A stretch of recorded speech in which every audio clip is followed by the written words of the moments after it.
Welcome to This Explainer. Today, we're taking a focused, documentary-style journey through history to look at the very foundation of modern India.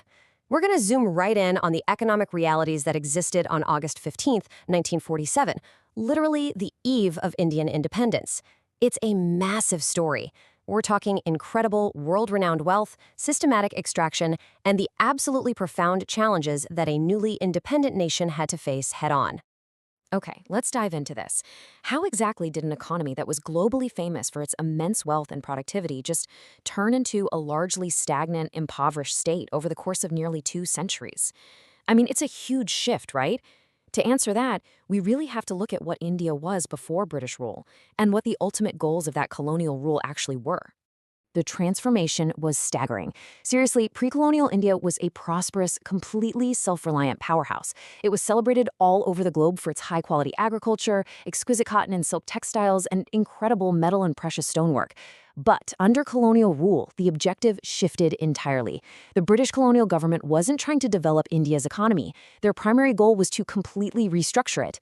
They needed a feeder economy. Basically, a massive supplier of raw materials to fuel the booming industrial revolution back in Great Britain, while simultaneously acting as a massive captive market to sell their finished, machine-made goods.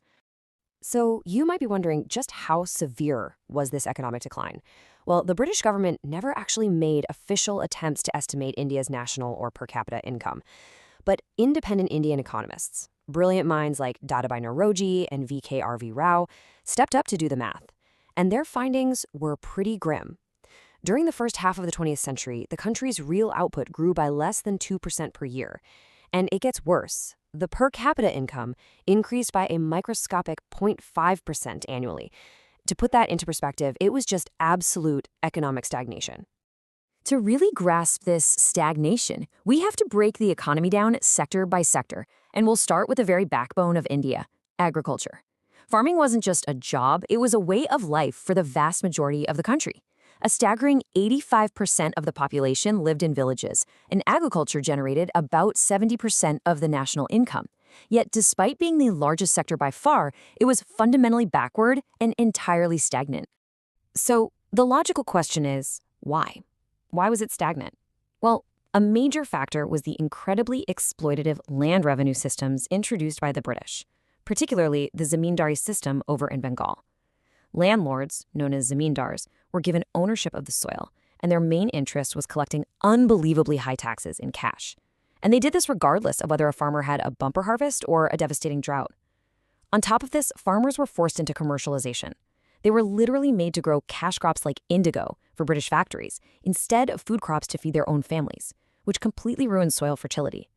Combine all this with basically zero investment in irrigation or new technology, and the sector was just doomed. The crucial takeaway here is stark but true. Agriculture became a tool for exploitation rather than growth. But, this agricultural stagnation was only half the story. To truly understand the rural poverty and the massive loss of livelihoods across the country, we have to pivot and look at what happened to India's once thriving industries. This brings us to the industrial sector, which, to be honest, experienced nothing short of a total collapse. Remember those globally famous textile and metalwork artisans we were talking about earlier? Well, during the colonial period, they rapidly lost their livelihoods. The vibrant traditional handicraft base that India was historically famous for was systematically dismantled. And here's the thing, this wasn't an accident. It was deindustrialization by design. The British implemented a highly discriminatory tariff policy. Basically, they allowed British machine-made goods to be imported into India completely tariff-free. This flooded the local market with cheap products. At the exact same time, they slapped extremely heavy export duties on Indian handicrafts, making them way too expensive to sell abroad. Add in the disappearance of the Indian princely courts, who historically patronized these local artisans, and those traditional industries simply could not survive the competition. Ultimately, the deindustrialization of India turned the country into a mere colonial market rather than a functioning industrial economy. And this brilliantly illustrates how the destruction of domestic manufacturing ties directly into how the British fundamentally reshaped India's interactions with the rest of the world. Which brings us to the state of foreign trade. Under colonial rule, India wasn't out there freely trading on the open global market. Not at all. Instead, Britain established a strict, ironclad monopoly over India's imports and exports. Over half of all foreign trade was restricted exclusively to Britain, with only a tiny, tiny fraction allowed with countries like China, Ceylon, and Persia. Let's look closely at the actual mechanics of how this drained wealth out of the country. It's like a giant funnel. First, India was restricted to exporting primary raw materials, things like cotton, jute, and indigo. Second, it was forced to import finished British goods. Third, when the Suez Canal opened in 1869, it dramatically shortened the shipping route, which only tightened British control over this entire trade pipeline. But here is the absolute most devastating part. India actually generated a massive export surplus. They were exporting more than they imported, but that surplus didn't bring any gold or silver into India. It was entirely drained away to pay for the British government's administrative offices in London and to fund their global wars. This leaves us with a really painful truth regarding foreign trade. It generated immense wealth, but absolutely none of it benefited the Indian people. And, as you can probably guess, when wealth is systematically drained from a country like that, it naturally results in a catastrophic drop in the standard of living for the general population. That reality is vividly reflected in the demographic condition of colonial India, which was, quite frankly, horrible. Because there was basically no investment in public welfare, the population lived in widespread crawling poverty. Public health facilities were largely inaccessible for most people. Water and airborne diseases were completely rampant, and the overall literacy rate was incredibly low. We're talking less than 16%, with female literacy at a staggering, negligible 7%. Now, what's really interesting and shocking to look at here is this single number, 218. That was the infant mortality rate per 1,000 live births during the colonial period. Just to put that into perspective for you, today that number is around 40. And right alongside that tragic statistic is this one, 44. The life expectancy of an Indian citizen was a mere 44 years. Compare that to the current life expectancy of around 68 years, and you really begin to understand the immense physical toll this economic system took on the human body. The big takeaway for the demographic condition is pretty stark. Death, disease, and starvation became common elements of everyday life in colonial India.